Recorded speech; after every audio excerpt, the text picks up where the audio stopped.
नमस्कार। जब पांडवों को वनवास मिला था, दूध क्रीड़ा में हार करके वनवास और अज्ञातवास, तो जब वनवास में थे तो भगवान को तो पता ही था कि आगे महाभारत का युद्ध होने वाला है और उसके लिए ये सब घटनाएं हैं। लेकिन एक द्रौपदी भी थी जिनको पूरा अंदर से उनको था कि उनका मन कह रहा था और अगर नहीं होता युद्ध तो वो करवाती ही, क्योंकि वो अपने अंदर की अग्नि से जल रही थी, हर पल जल रही थी। क्योंकि उनका तिरस्कार अपमान जितना हुआ था वो बर्दाश्त नहीं कर सकती थी। कोई साधारण सा इंसान ना बर्दाश्त कर पाए। वो तो इंद्रप्रस्थ की महारानी थी, यज्ञ से उत्पन्न हुई यज्ञ सैनी थी। वो कैसे बर्दाश्त कर लेती? और इसीलिए उनके हृदय में अग्नि प्रज्वलित हो रही थी और वो चाहती थी कि सब कुछ नष्ट हो जाए। और जहां पे नारी का अपमान होता है ना, वहां पे सच में सब कुछ नष्ट हो जाता है। तो उसी वनवास के समय में भगवान अर्जुन से बोले। एक दिन भगवान गए, जब दुर्वासा ऋषि आए थे, और वो कथा हम डाले हैं, आप लोग देखिएगा, अपलोड किया इस पे। तो भगवान बात करने लगे और अर्जुन से कहे कि युद्ध तो होगा और अब तुम शस्त्र की व्यवस्था करो, जाओ दिव्यास्त्र ले आओ, प्रार्थना करो, पूजा करो, तपस्या करो, दिव्यास्त्र ले आओ। और सबसे पहले शिव जी की तपस्या करो, जिससे पाशुपत अस्त्र मिल जाए, और इसके बाद स्वर्ग में जाके इंद्र से सभी अस्त्र प्राप्त करो, दिव्यास्त्र। और वही दिव्यास्त्र लेने के लिए अर्जुन चले गए तपस्या करने। और अर्जुन इंद्रकील पर्वत पर ध्यान लगाकर तपस्या में बैठ गए और वो यही मंत्र जपने लगे, तन्मय होकर के, ओम नमः शिवाय, ओम नमः शिवाय। इसी मंत्र का जप करने लगे। अर्जुन के मंत्र से कैलाश पर्वत गूंजने लगा। पार्वती माता शिवजी से पूछी, स्वामी अर्जुन को क्या चाहिए? तो भगवान कहे, उसे पाशुपत अस्त्र चाहिए। तो मां पूछी, क्या वह पाशुपत अस्त्र का प्रयोग कर सकेगा? तो भगवान कहे, मैं उसकी परीक्षा लूंगा। और भगवान किरात के वेश में जाकर के युद्ध करने के लिए अर्जुन से मतलब वहां पे उपस्थित हो गए। पार्वती माँ बोली, मैं भी चलूंगी भेष बदल करके। भगवान कहे, ठीक है चलो, लेकिन वेश बदल करके तुमको भी चलना होगा। तो माँ बोली, ठीक है, मैं किरात नारी बन जाती हूँ। यह बात जब शिवगणों को मालूम हुई, तब उन्होंने शिवजी से प्रार्थना की कि हे प्रभु, हमारी इच्छा है कि हम भी इस युद्ध को देखें, हमें भी साथ ले चलो। हमें कहाँ छोड़ के जा रहे हो? जहां आप जाएंगे, माँ जाएंगी, वहां हम भी जाएंगे। शिवजी हंसते हुए कहे, तुम लोगों को किरात नारियों का वेश धारण करना पड़ेगा। क्या तुम्हें स्वीकार है ये बात?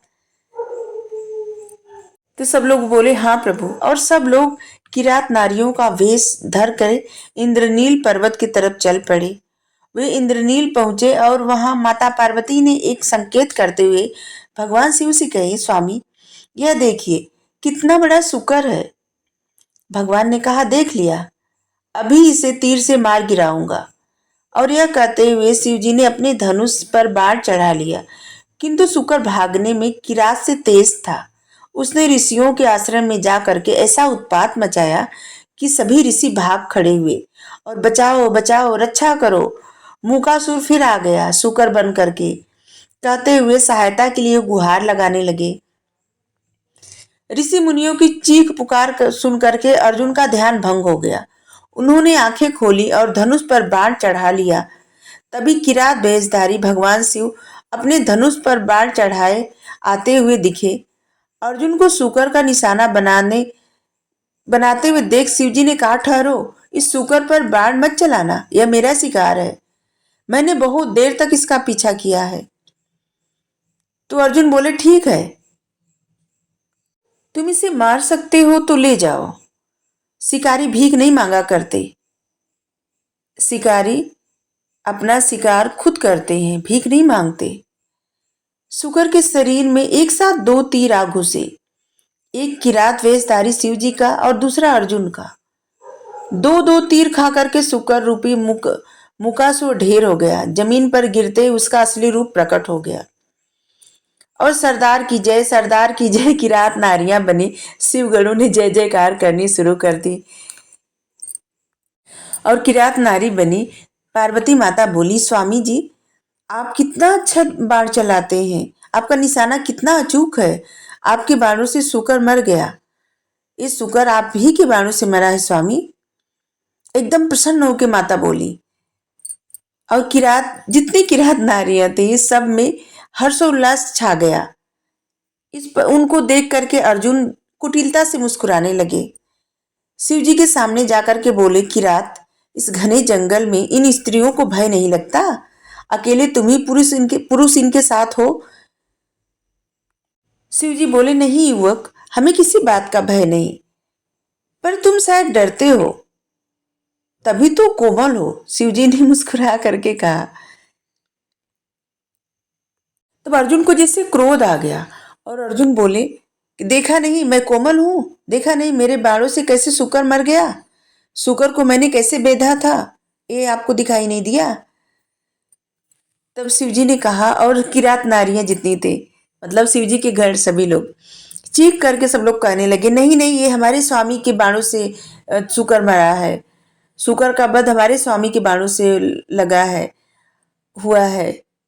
और शिव जी ने कहा, हाँ हाँ ये तो हम ही बाढ़ चलाए हैं।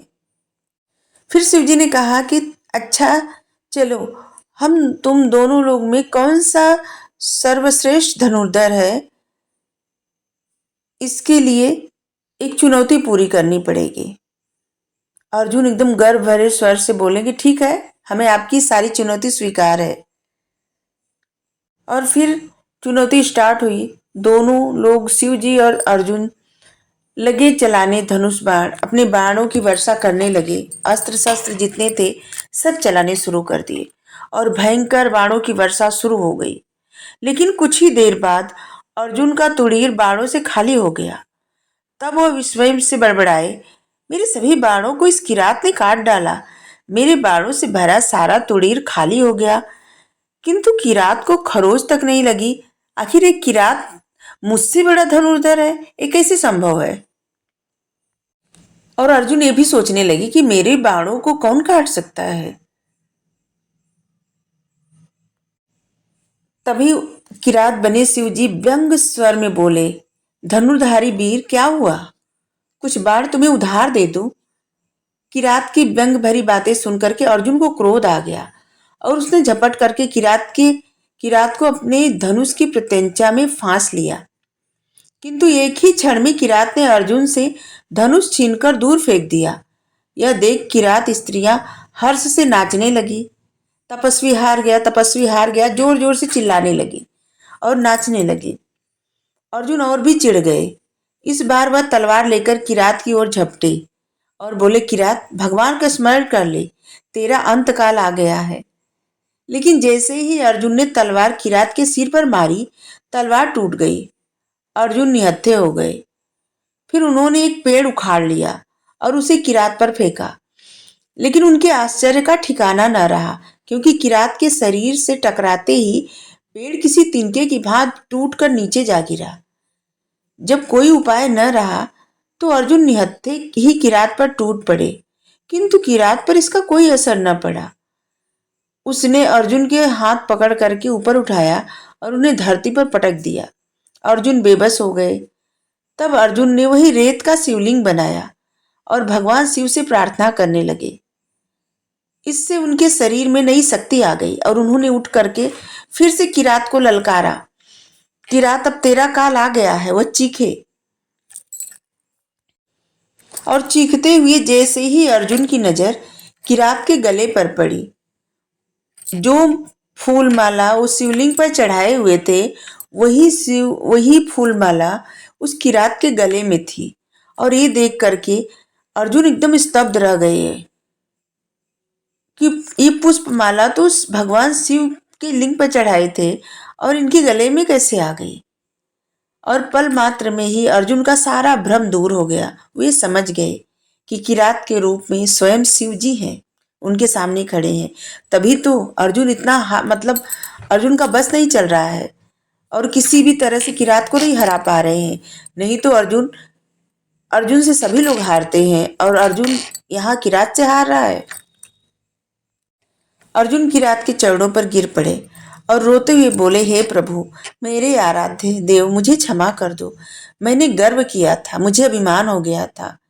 तभी शिव जी अपने असली रूप में प्रकट हुए और पार्वती माँ भी, सभी लोग असली रूप में प्रकट हो गए। शिव जी बोले, अर्जुन, मैं तेरी भक्ति और साहस से प्रसन्न हूँ। मैं पाशुपत अस्त्र तुम्हें भेद बताता हूँ। संकट के समय यह तेरे काम आएगा। महाभारत के युद्ध में उसी पाशुपत अस्त्र से महापराक्रमी कर्ण का वध किया गया। अगर कर्ण का वध नहीं किया जाता तो महाभारत का इतिहास कुछ और होता। और कर्ण का वध तब किया गया जब वो रथ का चक्का निकाल रहे थे, नहीं तो कर्ण को अर्जुन कभी नहीं मार पाते। लेकिन कर्ण दोषी थे, उन्होंने गलत किया था क्योंकि द्रौपदी का श्राप लगा था उनको। और कर्ण हर गलत कार्य में कहीं न कहीं दुर्योधन के साथ थे, भागीदार थे। और जिस तरह से अभिमन्यु का वध हुआ वो तो बहुत गलत था। और इसी कारण जब वो रथ का चक्का निकाल रहे थे और तब अर्जुन हट रहे थे पीछे, वो नहीं मारना चाहते थे कि एक निहत्थे पे वो कैसे बाण चलाए। लेकिन तब भगवान उनको याद दिलाए कि किस तरह से उन्होंने द्रौपदी का अपमान किया था, किस तरह से वो अभिमन्यु को मारे थे। और तब अर्जुन मार देते हैं उसी अस्त्र से। Thank you. राधे राधे।